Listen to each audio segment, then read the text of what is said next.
किसी की याद नहीं, ना कोई इशारा है, ये तो शरीर का अपना नजारा है। एक छोटा सा सिग्नल जब हुआ तैयार, डायफ्राम ने किया हिचकी का वार। So hi everyone, welcome back to our beautiful channel bright वाला। My name is Prince Kumar और आज के इस वीडियो में हम लोग जानने वाले हैं हिचकी कैसे आती है। आखिर जितने भी पर्सन इस वर्ल्ड में हैं उनको जरूर एक बार ना एक बार तो हिचकी आई ही होगी, ठीक है, ये तो कंफर्म है। तो आज हम लोग जानते हैं आखिर ये हिचकी आती कैसे है, तो चलिए जानते हैं। तो सबसे पहले आपको समझना पड़ेगा हिचकी से पहले हम लोग सामान्य सांस कैसे लेते हैं, नॉर्मल हम लोग इनहेल एक्सहेल कैसे करते हैं, ये चीज़ें आपको पहले समझनी पड़ेगी, जो कि यहाँ पे है दिया हुआ है, ठीक है। थोड़ा सा जूम करके मैं आपको समझाने का प्रयास करता हूँ, जैसा कि यहाँ पे आप देख रहे हो, ठीक है। आई होप आपको अच्छे तरीके से विजिबल हो।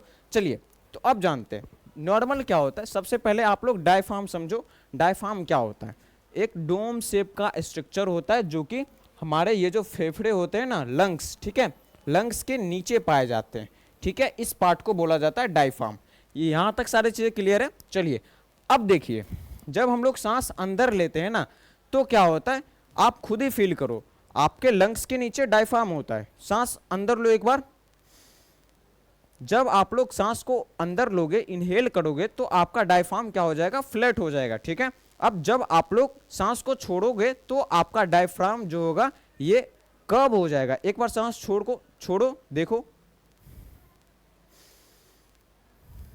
मतलब जब आप लोग सांस लेते हो तो उस समय पे क्या होता है ना, आपका डायफ्राम फ्लैट हो जाता है। जब आप सांस छोड़ते हो तो आपका डायफ्राम कर्व हो जाता है। ये चीजें आपको पता चल गई है। अब यहाँ पे देखिए, जब हम लोग सांस अंदर लेते हैं तो और क्या क्या चीजें होती है। डायफ्राम की मांसपेशियां क्या होती है, सिकुड़ती है, ठीक है। डायफ्राम नीचे की ओर चला जाता है और फ्लैट हो जाता है। यहाँ तक चीजें क्लियर है, सिकुड़ जाती है और नीचे की ओर चला जाता है और फ्लैट हो जाता है। और छाती का साइज भी क्या होता है, बड़ा हो जाता है। और इस तरह से क्या होता है, हमारे फेफड़ों में हवा भरती है जब हम लोग सांस लेते हैं। अब जब हम लोग सांस छोड़ते हैं तो क्या होता है, अब इसके बारे में जानते हैं। तो इसको थोड़ा सा और भी जूम करके मैं आपको दिखाता हूँ। यहाँ पे देखिए, जब हम लोग सांस छोड़ते हैं तब क्या होता है, डायफ्राम की मांसपेशियां ढीली पड़ती है, डायफ्राम ऊपर उठता है और डोम शेप्ड बन जाता है। पहले तो ही मैं आपको बता दिया, जब मैं सांस छोड़ता हूं तो कर्व हो जाता है, प्लस क्या होता है, मांसपेशियां ढीली पड़ती है डायफ्राम की और ये डायफ्राम ऊपर की ओर उठता है। और क्या होता है, इस तरह से फेफड़े से हवा बाहर निकलती है और छाती का जो साइज होता है ये अंदर की ओर जाता है, ठीक है। पहले चेस्ट बाहर की ओर जाता है जब हम लोग सांस लेते हैं तो, और जब सांस छोड़ते हैं तो चेस्ट धीरे धीरे अंदर की ओर चला जाता है, नॉर्मल हो जाता है। तो ये चीजें अब आपको समझ में आ गई है सामान्य तरीके से जब हम लोग सांस लेते हो तो क्या होता है, ठीक है। अब मैं आपको बताता हूं आखिर हिचकी के केस में क्या होता है। सबसे पहले देखो, एक फेरिक नाम का एक, सॉरी यहाँ पे लिखा हुआ है फेरेनिक नर्व्स एक होता है, ठीक है। मैं तब से फेरिक बोल रहा था, फेरेनिक नर्व्स होता है, ठीक है। ये जो फेरेनिक नर्व्स होता है, एक मिनट रुको, मैं आपको थोड़ा सा जूम करके दिखाता हूँ। यहाँ पे देखिए, ये एक फेरेनिक नर्व्स जो होता है ना, ये जो होता है ये डायफ्राम को कंट्रोल करता है। मतलब डायफ्राम सिकुड़ती है, फैलती है, इन सारी चीज़ों को कौन कंट्रोल करता है, ये हमारी फेरेनिक नर्व्स कंट्रोल करती है। यहाँ तक चीज़ें क्लियर है। अब देखिए, जब हमारे ब्रेन को लगता है कि अब सांस लेने की ज़रूरत है तो हमारा ब्रेन स्टीम जो होता है ना, एक ब्रेन का एक हिस्सा है ब्रेन स्टीम। ब्रेन स्टीम क्या करता है, ये वैसे काम को कंट्रोल करता है जो कि बिना सोचे हुए हम कर सकते हैं। मतलब बिना सोचे हुए जो काम होती है, जैसे छींक आती है, इसमें हम लोग सोचते नहीं है। उल्टी होती है, वॉमिटिंग होती है, इसमें भी सोचते नहीं है हम लोग। हिचकी आती है, दिल की धड़कन होती है, इस सभी कामों में सोचना नहीं पड़ता है। तो उस पार्ट को ब्रेन स्टीम बोला जाता है और ब्रेन स्टीम का काम समझा दिया, ठीक है। अब जब ब्रेन स्टीम क्या करती है ना, सिग्नल, उसको जब लगता है शरीर को सांस की जरूरत है तो वो सिग्नल भेजता है, कहाँ पे सिग्नल भेजता है, वो फेरेनिक नर्व्स को, ठीक है। अब फेरेनिक नर्व्स डायफ्राम को कंट्रोल करता है।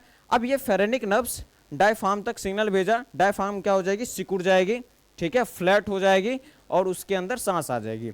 अब जब ब्रेन को क्या लगेगा, ब्रेन को लगेगा अब सांस छोड़ने की जरूरत है, तो वो सिग्नल फेरेनिक नर्व्स के थ्रू जाएगी डायफ्राम में, ठीक है। और डायफ्राम क्या हो जाएगी, रिलैक्स हो जाएगी, उसके बाद वो कर्व्ड हो जाएगी और हवा बाहर आ जाएगी और छाती की साइज अंदर चल जाएगी, नॉर्मल हो जाएगी।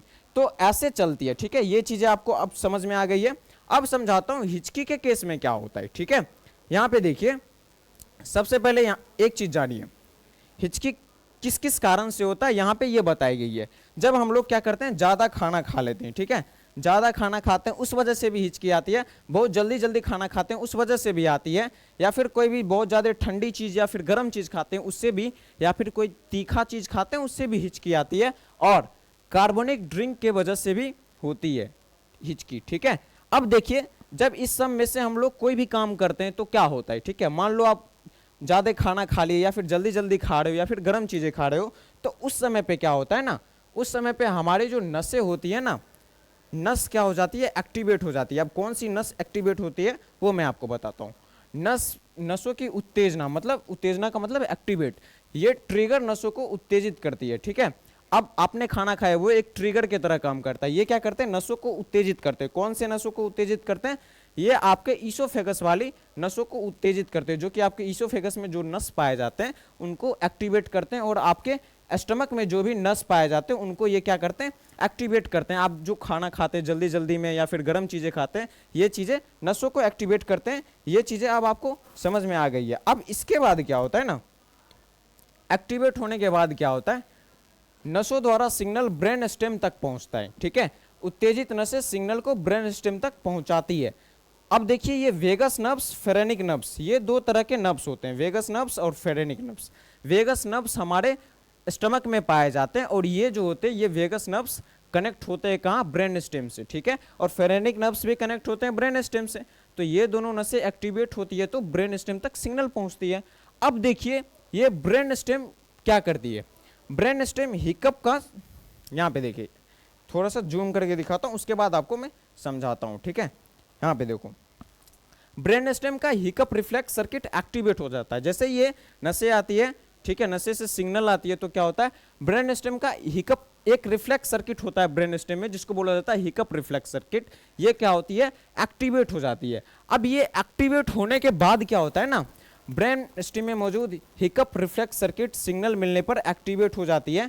ये चीज़ें यहाँ पे बताया गया, ये एक रिफ्लेक्स सर्किट सेंटर होता है हमारा ब्रेन स्टेम। ठीक है, अब यहाँ पे देखो एक्टिवेट होने के बाद क्या होता है, अब वो चीज़ें मैं आपको बताता हूँ।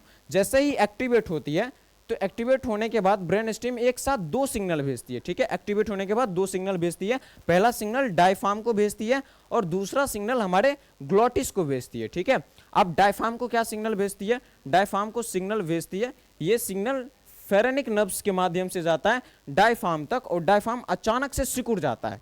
ठीक है, ये हिचकी के केस में ऐसा होता है, अचानक से कभी कभी फेरेनिक नर्व्स में क्या होते हैं ना, अस्थायी रूप से सिग्नल आ जाते हैं, मतलब बिना कंट्रोल किए हुए सिग्नल आ जाते हैं ब्रेन से। मतलब हिचकी के केस में क्या होता है ना, वैसे तो नॉर्मल सिग्नल चलते हैं, बट हिचकी के केस में क्या होती है, एक्टिवेट होती है नर्व्स, उसके बाद ब्रेन स्टेम सिग्नल भेजती है फेरेनिक नर्व्स के माध्यम से, डायफ्राम अचानक क्या होते हैं, अचानक से सिकुड़ जाते हैं। वैसे तो वो नॉर्मल सिकुड़ते थे, नॉर्मल जब हम लोग सांस लेते हैं तो, बट इस केस में अचानक सडनली सिकुड़ जाते हैं, और दूसरे सिग्नल भेजते हैं ग्लोटिस को। ठीक है, अब ग्लोटिस क्या होता है पहले ये समझो, ग्लोटिस जो होता है ना, ये वोकल कॉर्ड के बीच के स्पेस को बोलते हैं। जैसे ये पार्ट और ये पार्ट आपका वोकल कॉर्ड हुआ, और ये बीच वाला जो स्टेप हुआ इसको बोला जाता है आपका, इसको बोला जाता है क्या, इसको बोला जाता है ग्लोटिस। दो वोकल कॉर्ड के बीच के खाली स्पेस को ग्लोटिस बोला जाता है।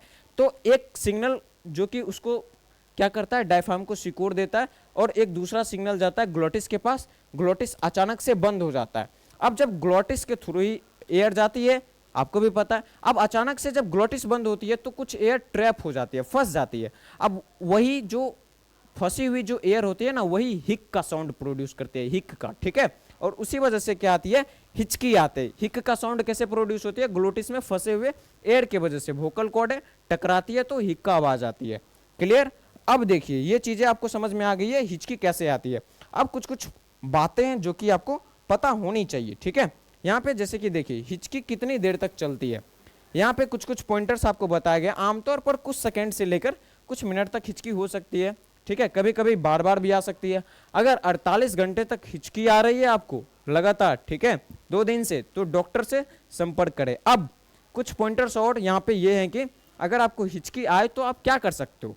जैसे ही आपको हिचकी आती है तो आप क्या करो, अपने क्या करो ना, थोड़ा देर के लिए सांस रोक लो। ठीक है, कम से कम 10 सेकंड 20 सेकंड तक सांस रोको आराम से, उसके बाद आराम आराम से सांस छोड़ो। तो एक ये तरीका है जिससे आप क्या कर सकते हो, हिचकी को दूर कर सकते हो। दूसरा तरीका क्या है, आप पानी पियो, थोड़ा सा झुक करके पानी पियो। झुक करके पानी पीने से क्या हो जाएगा ना, इनहेल एक्सहेल का जो प्रोसेस चलता है इसमें थोड़े से बदलाव आ जाएंगे, इस वजह से क्या हो सकते हैं, आपकी हिचकी ठीक हो सकते हैं। ठीक है, आपको मैंने 2 तरीके बता दिए, यहां तक सारी चीजें क्लियर है। चलिए, हिचकी के तो ये 2 तरीके थे जिनके आप यूज करके क्या कर सकते हो अपने हिचकी को शांत कर सकते हो। और तीसरा एक और तरीका है जो कि क्या है, आराम आराम से पानी पियो, एक एक घूट घूट करके पानी पियो आराम आराम से। ठीक है, एक घूट पियो, फिर थोड़ा देर रुको, फिर एक घूट पियो, ऐसे करके आप अपनी हिचकी को ठीक कर सकते हैं। तो आई होप आपको सारी चीजें यहां पे समझ में आ गई होगी। इस तरह के इंटरेस्टिंग वीडियो में मिलते हैं अगले वीडियो में, तब तक के लिए take care, bye bye. Video अच्छा लगे तो लाइक जरूर करना है। ठीक है, चलिए बाय बाय।